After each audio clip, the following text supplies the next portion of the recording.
বাচ্চাও কয়েকটি বড় হাঁস কুকুরে খেয়ে ফেলেছে। কুকুর তাড়ানোর অনেক চেষ্টা করেও লাভ হয়নি, আবার ফিরে আসে। এখন প্রশ্ন হলো, এই কুকুরগুলোর উপদ্রব থেকে বাঁচতে বিষ দিয়ে মারা যাবে কিনা? উত্তর হ্যাঁ, এটা আপনি করতে পারবেন, বিশেষ করে যখন এটা থেকে আত্মরক্ষার জন্য আপনার আর কোনো উপায় থাকবে না, তখন আপনার জন্য এটা নাজায়েজ কিংবা হারাম হবে না। যে কোনো পশু, যে কোনো প্রাণী যদি মানুষের উপদ্রবের কারণ হয়, মানুষের বিরক্তির কারণ হয়, কষ্টের কারণ হয়, সেটা থেকে আত্মরক্ষার জন্য বা মুক্তি লাভের জন্য সেটাকে নির্ধারণ করা মুসলমানদের জন্য জায়েজ আছে। তবে সেক্ষেত্রে লক্ষ্য রাখতে হবে যে অমানবিক কোনো উপায় যেন অবলম্বন করা না হয়, নির্মম কোনো উপায় যেন তাকে হত্যা করা না হয়, সেদিকটা আমাদের খেয়াল রাখতে হবে। আর যদি হত্যা করা ছাড়া অন্য কোনো বিকল্প থাকে তাহলে সেটা অবলম্বন করতে হবে। আমাদের এক প্রতিবেশীর ছেলে আত্মহত্যা করেছে। ছেলেকে তার বাবা হিফজখানায় দিয়েছিলেন, আর হাফেজ হওয়ার মতো উপযোগী মেধা তার ছিল না। 8 বছরে 25 পারা পড়তে পেরেছে ছেলেটি। এ অবস্থায়ও পরিবার তাকে চাপে রাখত, হিফজ না পড়তে চাইলে বাবা বেদম মার দিত। সেই ছেলে আগে একবার ফাঁস নেওয়ার চেষ্টা করেছে, তবু পরিবার নিবৃত্ত হয়নি। দ্বিতীয়বার সে বিষ খেয়ে আত্মহত্যা করে। এ বিষয়ে অভিভাবকদের কিছু বলবেন? ইন্না লিল্লাহি ওয়া ইন্না ইলাইহি রাজিউন। খুবই জঘন্য কথা। এ ধরনের ঘটনা যদি সত্যি ঘটে থাকে কোথাও, তাহলে এই অভিভাবকদের আল্লাহর কাছে তওবা নাসুহা করা দরকার। তাদের তাদের নিজেদের এই কাজের জন্য প্রায়শ্চিত্ত করা দরকার, জীবনের সবচেয়ে বড় এবং সবচেয়ে শক্তিশালী প্রায়শ্চিত্ত। কারণ হলো, প্রথমত একটি অপ্রাপ্তবয়স্ক নাবালেগ শিশু, তাকে কোনো কিছুর জন্য চাপ দেওয়া এভাবে, সেটাই শরীয়তের দৃষ্টিকোণ থেকে নাজায়েজ। খোদ নামাজের জন্য তো এভাবে চাপ দেওয়ার অধিকার ইসলাম আমাদেরকে দেয়নি। সেখানে ফরজ নামাজ এটার চাইতে কোরআন কারীমের হাফেজ হওয়াটা তো বেশি গুরুত্বপূর্ণ নয়? তাহলে এর জন্য চাপ দেওয়াটা বেশিরভাগ ক্ষেত্রেই আমাদের আমাদের নিজেদের খাহেশ পূরণ করার জায়গা থেকে, আমরা হাফেজের বাবা হতে চাই, হাফেজ হবে, আমরা গাল গল্প দিতে পারবো, এই সমস্ত জায়গা থেকে। তো এগুলো সন্দেহাতীতভাবে ভুল। অনেক বাবা মা আছেন পড়ালেখার জন্য সন্তানকে মাত্রাতিরিক্ত চাপাচাপি করেন, যেগুলো তাদেরকে আরও বেশি ক্ষতিগ্রস্ত করে, ডিপ্রেসড করে ফেলে। তো সেই অবস্থানে যাওয়া আমাদের জন্য জায়েজ নয়। অতএব এত বড় একটা দুর্ঘটনা যে ঘটেছে, এটা এটার হত্যার দায় কিছুটা বাবা মার উপরে চলে আসে। কারণ তারা একবার যেহেতু বাচ্চা এরকম পথে যাচ্ছিল, এরপরে তারা যখন নিবৃত্ত হয়নি, তাহলে তার জন্য তাদেরকে অবশ্যই আল্লাহ তাআলার কাছে তওবা নাসুহা করতে হবে, এবং যথাযথ তওবা না করলে এটির ক্ষমা লাভ করার পথ খুবই কঠিন। সুরাইয়া রিমি আপনি লিখেছেন, 4 রাকাত ফরজ নামাজের ক্ষেত্রে 2 রাকাত পড়ার পর তাশাহুদ না পড়ে দাঁড়িয়ে পড়লে করণীয় কি? সাহু সিজদা করলে কি নামাজ হবে? উত্তর হলো হ্যাঁ, সাহু সিজদা করলে নামাজ হয়ে যাবে। ফরজ 4 রাকাত নামাজের মধ্যে দ্বিতীয় রাকাতে বসাটা আপনার জন্য ওয়াজিব ছিল, সে ওয়াজিব তরক হয়েছে দাঁড়িয়ে যাওয়াতে, তাতে আপনার নামাজ নষ্ট হয়ে যাবে না। শেষে সিজদা সাহু দিলে নামাজ বিশুদ্ধ হয়ে যাবে ইনশাআল্লাহ তাআলা। আমরা এই বছর কোরবানিতে 2 বছরের কম বয়সী একটি গরু বিক্রি করেছি। আমরা ক্রেতাকে বিষয়টা জানিয়েছি, এতে আমাদের গুনাহ হবে কিনা? আপনি যদি ক্রেতাকে জানিয়ে থাকেন যেটা দিয়ে কোরবানি বিশুদ্ধ হবে না বা এর বয়স কম আছে, তাহলে সেক্ষেত্রে আশা করা যায় আপনি গুনাহগার হবেন না, এর দায় আপনাকে বহন করতে হবে না।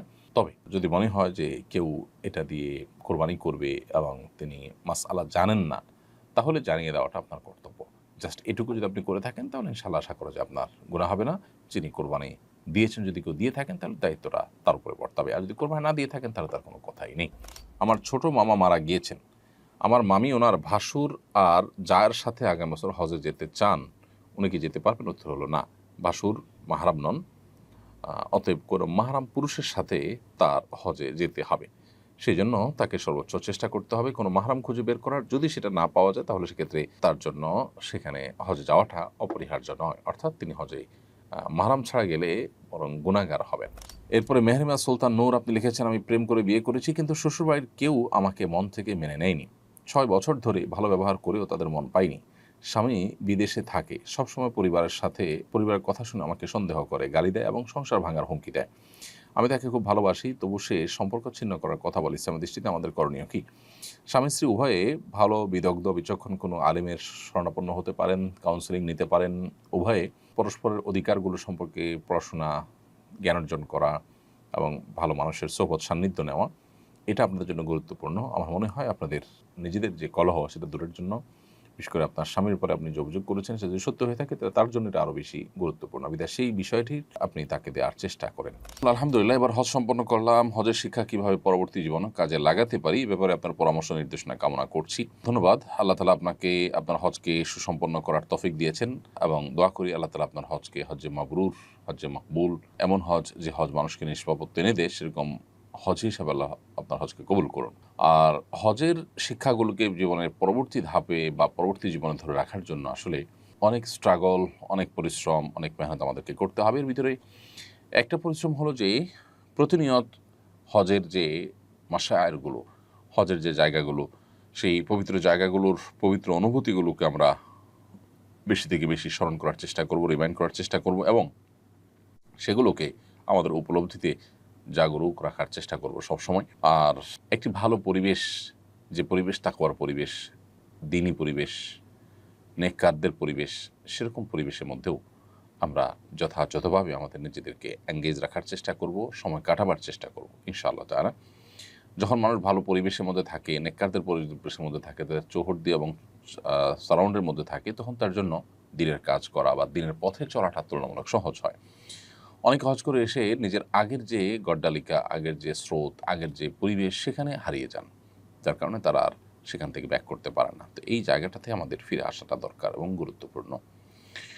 আল্লাহ আপনাকে সে তৌফিক দান করুন। সেই সাথে আল্লাহর কাছে খাসভাবে দোয়াও করতে হবে যে আল্লাহ আপনি আমাকে হেদায়েতের পথে পরিচালিত করুন, অবিচল রাখুন, হেদায়েতের থেকে যেন আমি বিচ্যুত না হই, সেটি আল্লাহর কাছে দোয়াও করে যেতে হবে। আর এছাড়া হজ করে আসার পরে ইমানের কিছুটা চার্জ হয়, এরপর আবার রিচার্জ করতে হয়। একটা সময়ের পর আমরা যদি রিচার্জ না করি তাহলে সেক্ষেত্রে আবার দেখা যায় আমরা ফিরে চলে যাই আগের জায়গায়। এজন্য নিয়মিত আমাদের ইমানের নবায়ন করা দরকার, আমাদের ইমানের রিচার্জ করা দরকার। মাঝে মধ্যেই সেটা হজ উমরা করার মাধ্যমে হোক, কোনো দিনই পরিবেশে যাওয়ার মাধ্যমে হোক, কোনো দিনই পরিবেশের মধ্যে নির্দিষ্ট সময় নিজেকে রাখার মাধ্যমে হোক, বা যে কোনোভাবে আমরা এই রিচার্জের কাজটা নিয়মিত করে যেতে হবে। জেসমিন আক্তার লিখেছেন, কেউ যদি কারোর জন্য আত্মহত্যা করে তার দায় কি যার জন্য আত্মহত্যা করেছেন তার উপর বর্তাবে? না, তার দায় তার উপরে বর্তাবে না, কারণ আল্লাহ তাআলা বলেছেন ও আল্লাহ তাজিরু ওয়াজরাতুন উজরা উখরা, কারোর পাপের বোঝা অন্য কেউ বহন করবে না। এবং কোরআন সুন্নাহর কোথাও এরকম কোনো কথা বলা হয়নি যে একজনের পাপের বোঝা আরেকজন বহন করবে। সেজন্য যে আত্মহত্যা করেছে তার দায় তার নিজের উপরেই বর্তাবে, অন্য কারোর উপরে সেটি বর্তাবে না। তবে কেউ যদি তাকে প্ররোচিত করে থাকে, কারোর কারণে যদি তিনি এই ভুল পথে এসে থাকেন, তাহলে যতটুকু দায় আছে, যতটুকু তার ভূমিকা আছে এক্ষেত্রে, সেটার জন্য তিনি অবশ্যই আল্লাহ তাআলার কাছে জবাবদিহিতার মুখোমুখি হবেন। তবে এর মানে এই নয় যে আত্মহত্যাকারী মাপ পেয়ে যাবেন। তিনি তার গুনাহের জন্য, তার এই পাপের জন্য, অপরাধের জন্য, আত্মহত্যার এই কবিরা গুনাহের জন্য স্বতন্ত্রভাবে আল্লাহ তাআলার কাছে শাস্তির মুখোমুখি হবেন। এটা হলো সবচেয়ে দুর্ভাগ্যজনক বাস্তবতা যে কোনো ব্যক্তি দুনিয়ার কোনো কষ্ট থেকে মুক্তি লাভের জন্য আত্মহত্যার পথ বাছাই করে নিলেন। দুনিয়ার কষ্ট থেকে তিনি আপাত দৃষ্টিতে মুক্তি পেলেও আখিরাতের অনন্ত অসীমকালের কষ্টের পথে তিনি পা বাড়ালেন। তাহলে কষ্ট তার আসলে আরও বাড়লো, কমলো না। এটা হলো সবচেয়ে দুর্ভাগ্যজনক বাস্তবতা। জামাতে শেষ 2 রাকাত পেলে ইমামের সালামের পর আমি কি শুরুতে ছুটে যাওয়া প্রথম 2 রাকাত পড়ব, নাকি শেষের 2 রাকাত মনে করে পড়ব? উত্তর হলো, কারো যদি প্রথম 2 রাকাত ছুটে যায়, 4 রাকাত নামাজের শেষের 2 রাকাত পান, তাহলে তিনি যখন ইমাম সালাম ফেরানোর পরে ছুটে যাওয়া রাকাতগুলো আদায় করবেন, তখন তিনি প্রথম 2 রাকাত জ্ঞান করে পড়বেন, অর্থাৎ সূরা ফাতিহার সাথে সূরা মেলাবেন। এটি করে যদি তিনি সালাত আদায় করেন, তার সালাত হয়ে যাবে। এমডি এনামুল হক আপনি লিখেছেন, ছোটবেলায় শুনতাম হজ করার পর নাকি স্বামী স্ত্রী এক বিছানায় থাকতে পারে না। বিষয়টা সম্পর্কে জানতে চাই। সম্পূর্ণ ভুল এবং নেহায়েতই ভিত্তিহীন কথা। আস-সুন্নাহ ফাউন্ডেশন, উম্মার স্বার্থে সুন্নাহর সাথে।